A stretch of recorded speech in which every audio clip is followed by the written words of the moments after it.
sandwich looks so good. I like it. Oh, look at the fashion that is. That's crazy. Hey, folks. Good to see you. Hey, who's this? Are you looking at me? No? Okay. You'll feel special. That's a cool slogan. Put him up that. Hey, folks. And who's this guy? Giant Augie. Hey. Hey.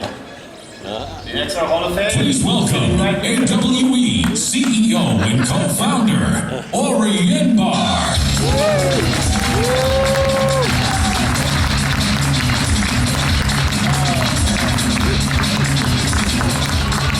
And then I had the guts to walk on stage with a headset until this. So that's something.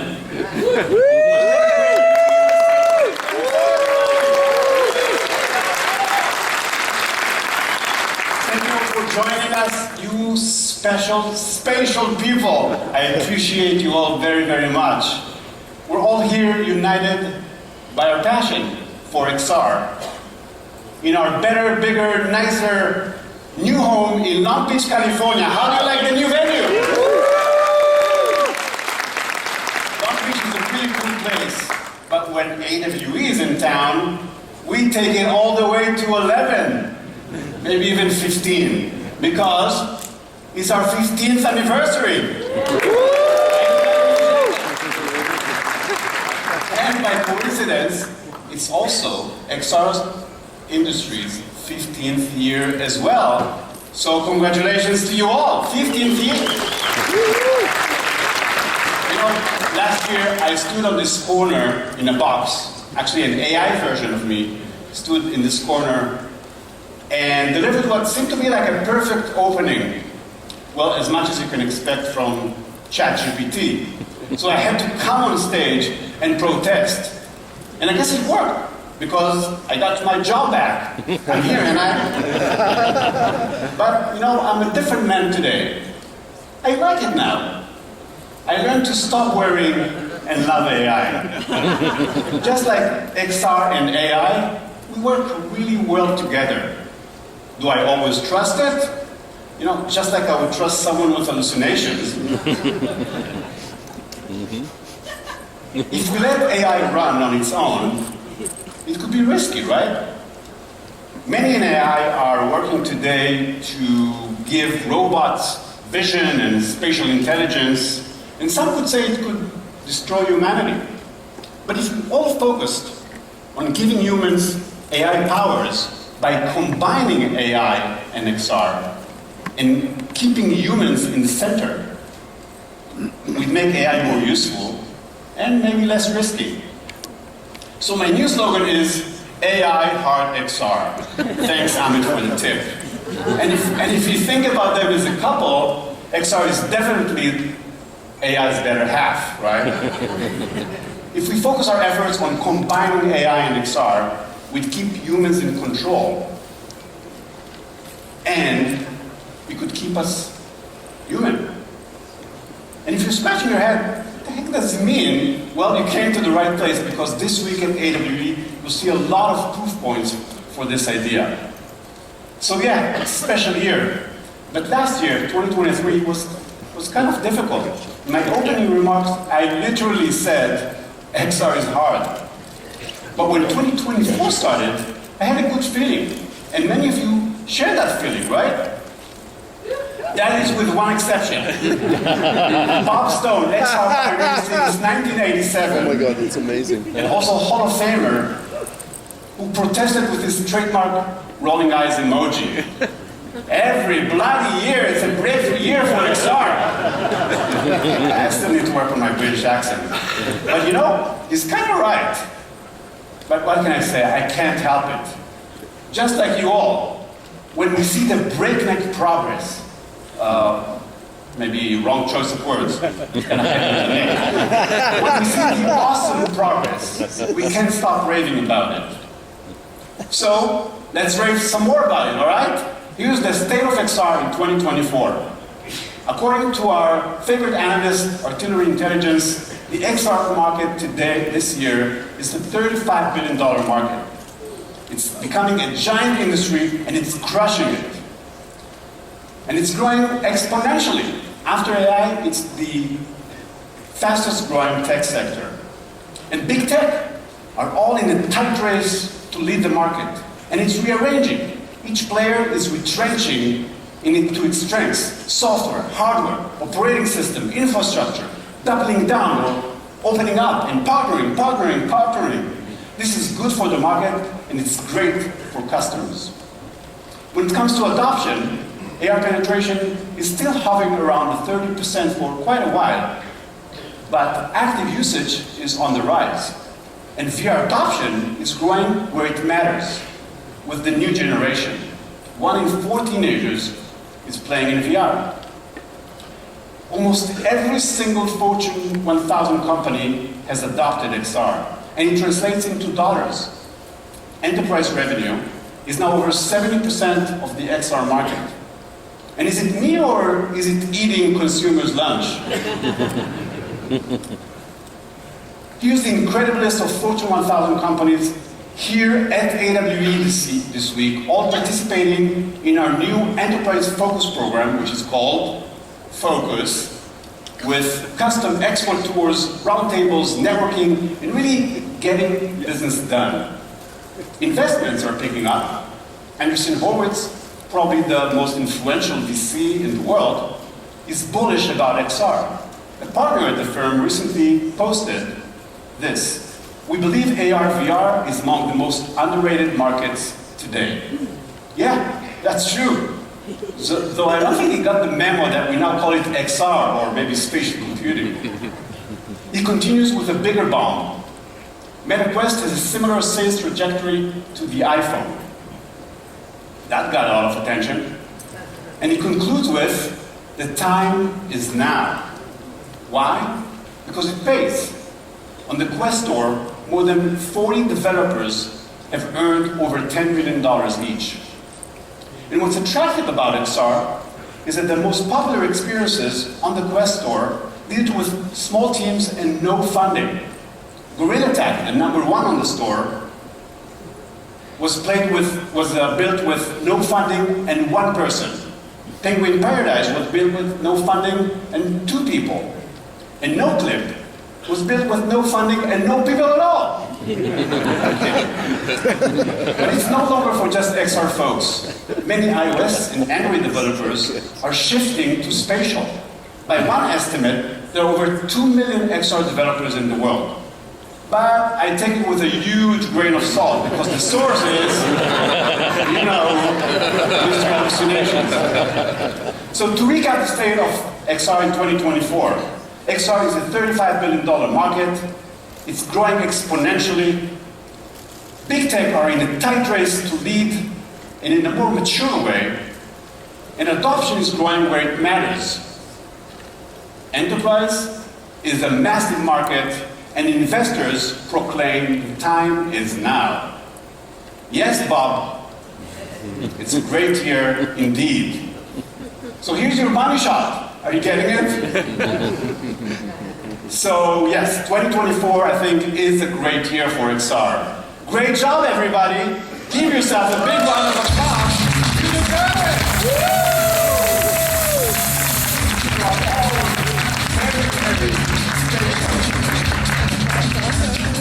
But it wasn't easy. It wasn't an overnight success. No. We started a long time ago with this man. Don't laugh. This is Hugo Gernsback, the father of science fiction, from the Hugo Awards. And this is an actual invention of his from 1963. But seriously though, how did it all start? This is our mission for you this year. Learn from XR's history to create the future. If we want spatial computing to one day replace 2D computing, we all have to become history buffs. So let me take you back in time to 1968. In fact, Eric, can we focus on my face? This is how I looked in 1968. It was a year of political unrest, assassinations, advances in space exploration. But the biggest news of the year was Star Trek airs the first interracial kiss on American television. Also, the first working demo of a head-mounted display. Created by Ivan Sutherland, also an XR Hall of Famer. Some say it started earlier, but for me the essence of spatial computing is very simple. And I quote Ivan, the image of an object changes in the same way the real object changes with similar motions of the head. Computing imitating real life. That's a concept I would bet my career on, and I guess many of you did. Why? Because humans are biologically spatial, and so should computing. However, I think we have a mismatch between our notes and our slides. Fix it. So, in 1968, there was a fork in the road. That same year that the head-mounted display was presented, we also saw the mother of all demos with the first keyboard, mouse, and 2D screen. And history decided 2D computing should be the mainstream. So here's a thought, and I'm just spitballing here.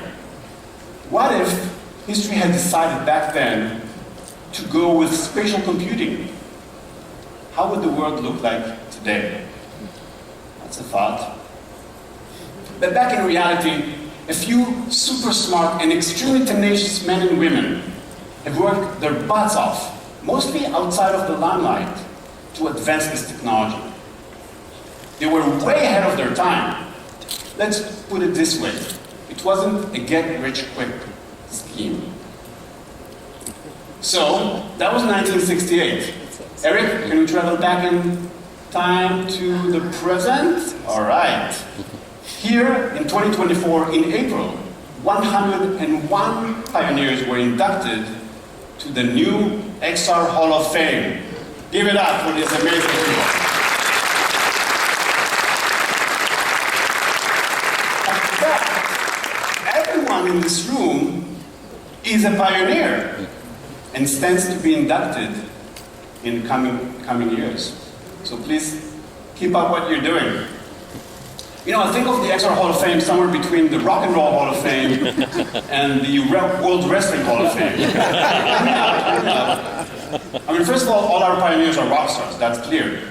But in our industry, you have to be tough. You have to have endurance, like wrestlers. And we have many Hall of Famers here this week. Tom Furness is here.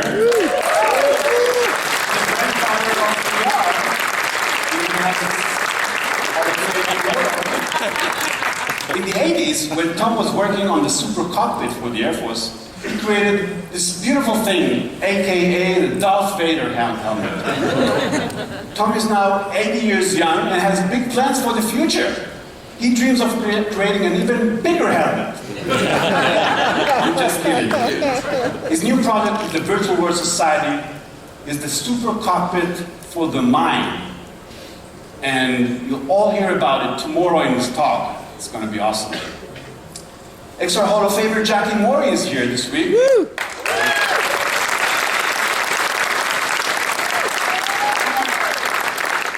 Jackie is a pioneer, artist, scientist, and educator. And in the early 90s, she co-created Virtopia. For the first time, she was able to evoke emotional reactions in VR. It was so powerful that it inspired people with a lifelong fear of spiders. I'm kidding. Jackie has a fascinating talk this week, Formidable Female Creators. You know, we owe this group of pioneers an immense debt. They laid the foundation for the XR industry, and we all stand on the shoulders of these giants. And like I said, if we want one day spatial computing will replace 2D computing, we all have to become history buffs. So don't miss the history talks this week. You all must have seen the Walk of Stars at the entrance on the red carpet, right? Yeah. And make sure to try the Web AR app that brings these stars to life. Thank you, Snap, for building this application for us. And you know, as you see the pioneers walking around, make sure to thank them, learn from them as much as you can. And you know, it's easy to recognize them with this cool metal pin, which they're contractually obligated to wear at all times. Or the t-shirts, or by the portraits in the XR Museum, which also features 100 XR devices and prototypes from the past 50 years by these pioneers, including the Sensorama and the first HMD experience, immersive experience, courtesy of Scott Fisher and the USC team. Thank you, Scott. And tomorrow, during the Oscar Award ceremony, where every year we celebrate the best products, we will celebrate also the best people. In the meantime, want to check out some highlights from the past 15 years? Yeah? All right, let's take a look. So let's travel back in time to 2010. Eric, can you focus on my face? This is how I look back in. Hey, way too back into the 90s. Let's go forward a bit. No, that's way too much in the future. Yikes. Go back.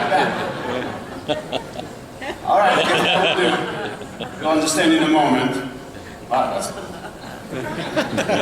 So what's the biggest thing in 2010? The minions! Also, AR is becoming a thing. The first AR browser, Wikitude, is super hot. Its founder is here. Kinect gets kids off the couch. We have a couple of folks from the Kinect days. Google Goggles visual search is launched, and yeah, the iPhone, at that time the perfect AR device, is already in our pockets. The XR industry is born, and the first AWE takes place to celebrate the newborn. Okay, let's jump to 2013, when the word of the year is selfie. Also, things are heating up in XR. Google launches both Glass and Tango, and making augmented reality a household term. Well, at least for a little bit. Though people tend to forget there were dozens of smart glasses on the market at that time. Also, VR is reborn. Oculus Rift Kickstarter is shipping, and VR and AR are united at AWE. It's big time for XR. Give it up.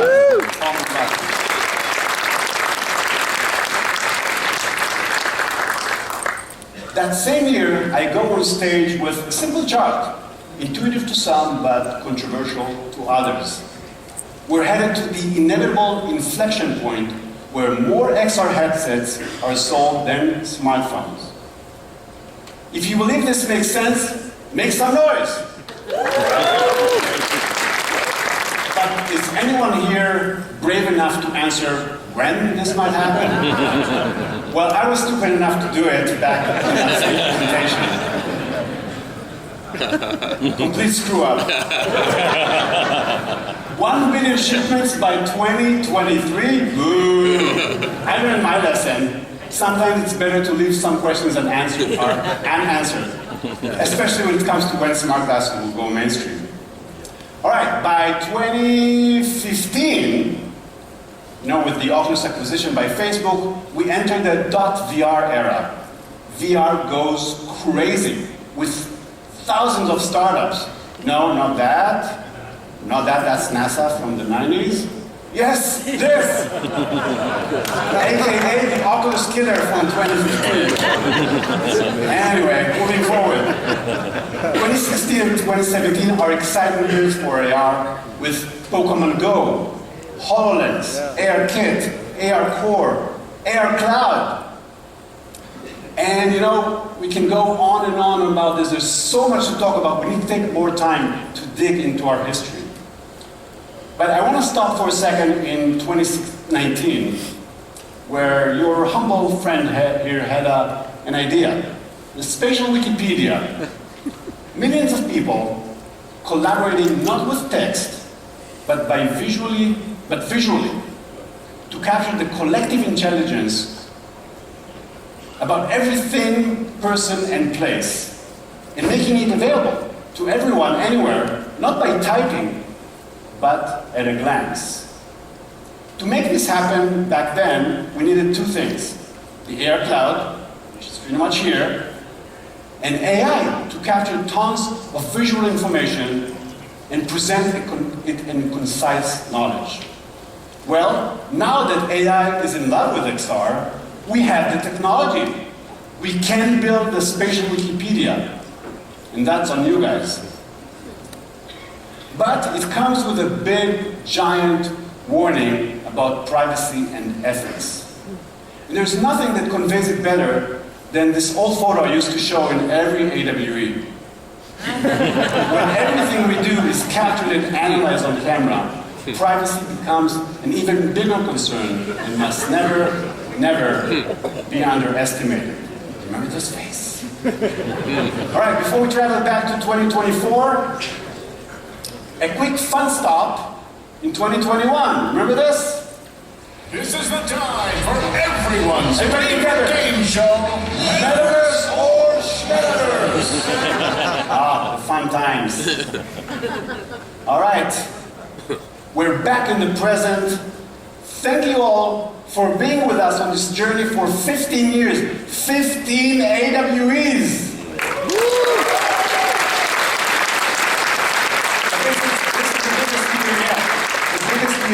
And Sonia has assembled the best agenda we've ever had. Huge thanks to 575 speakers with us this week. Meg, Brian, and Megan assembled the largest XR Expo ever with nearly 30 exhibitors, 300 exhibitors. And we've added an extra day since you asked, so you can experience the thousands of XR use cases on the Expo. Huge thanks to our spatial sponsors. Give it up to our sponsors. Thank you. And finally, give it up to the awesome team who made this event happen.